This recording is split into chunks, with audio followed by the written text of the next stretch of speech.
Hey Crochet Kids, feels kind of weird, sort of like deja vu because I've definitely done this before. I interned for you guys back in January of 2015 at your Costa Mesa headquarters as an inventory customer care intern.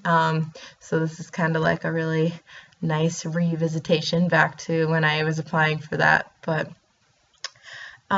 not any less terrifying though, for the sake of talking to yourself on a camera, which is always kind of weird, but that's all right. So my last video was super long and very extensive, and I feel awful for that. So I'm going to try to do this one a little bit quicker for you guys without cutting too many corners, so you can still get the full answer to these questions. So, all right.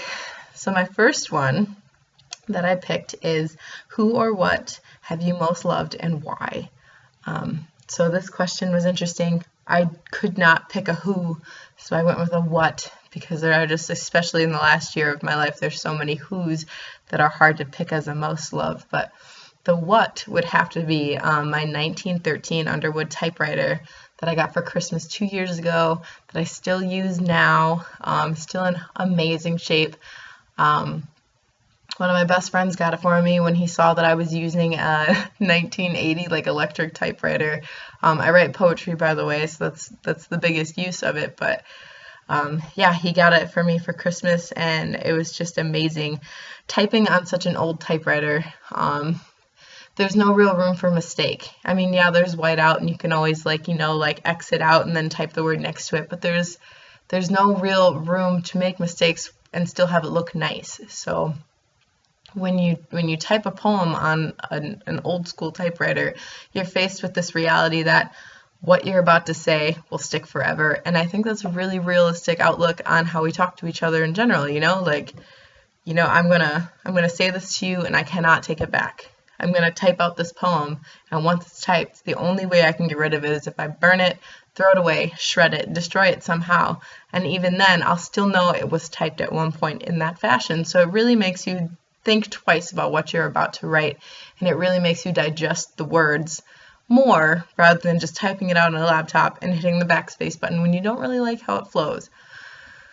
Not to mention, you get to watch in a hard copy version your development of a poem, which I thought that's really cool too. If I'm writing one and I write a line and I'm just like, God, this is stupid, and I go on and I make a new one, like I get to actually go back once I'm done with this masterpiece of a poem and say, okay, this is how many times it took me to get this right. And it's kind of like a self-acceptance thing. Like sometimes you just don't get things the first time around. So that's my extensive outlook on my typewriter, but I do love it very much. It's really weird to love a foreign object that much, but it's my baby. So I take it with me almost everywhere.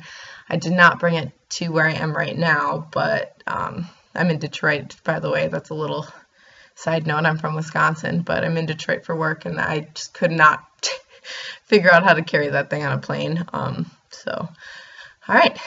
My second question was, what will you do to entertain yourself when power is out for hours on end?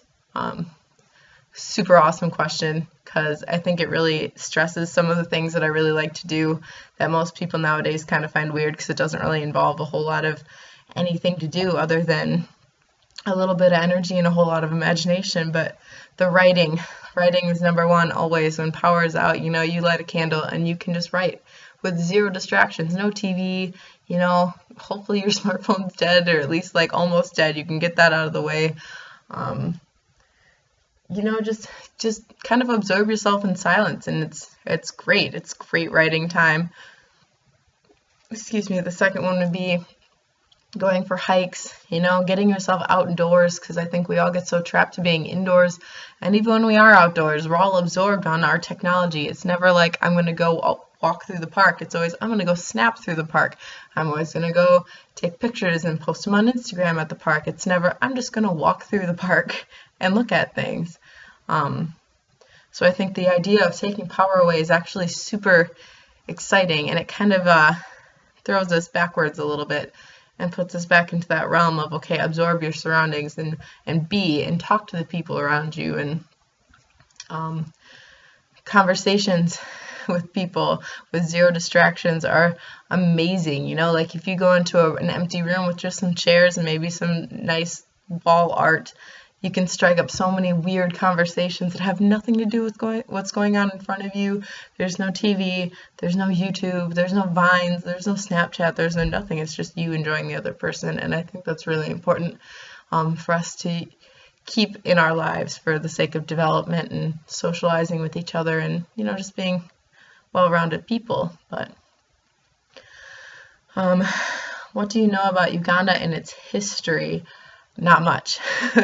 Not much at all, actually. The little that I do know about Uganda would be that it's got a lot of war, a lot of child soldiers, a lot of just bad things, and I think the only reason I really know that is because that's what's portrayed in like the Hollywood setting. That's what you see on movies and TV, the documentaries and stuff. Everyone's just talking about how bad it is, and I would really, really love to see all the great things that are there too. You know, like I'm sure through all of that bad, there's got to be some forms of like happiness and rays of light that aren't being told about, and I just think that it would be really sweet to see that and, you know, experience. And then I'd also like to read up a little bit more on it as well, which I probably will as I await the answer to whether or not I get this internship. But I'm just really fascinated by it and interested to know more. Like I want to know more. I don't want to be in the dark, and I don't necessarily want to learn it all behind a computer screen either. So I think it'd be really great, and I think it'd be, well, life-changing to say the least. So that is my video for my 3 video questions. I can't wait to see everyone again if I get this. I can't wait to experience everything new that Crochet Kids has to offer, and it'll just be really awesome to work with the women, you know, behind the scenes and see who I'm actually impacting when I buy something from you guys. So, all right, I look forward to hearing from you, and have a great rest of your day or night or whatever time you guys are watching this. See you later.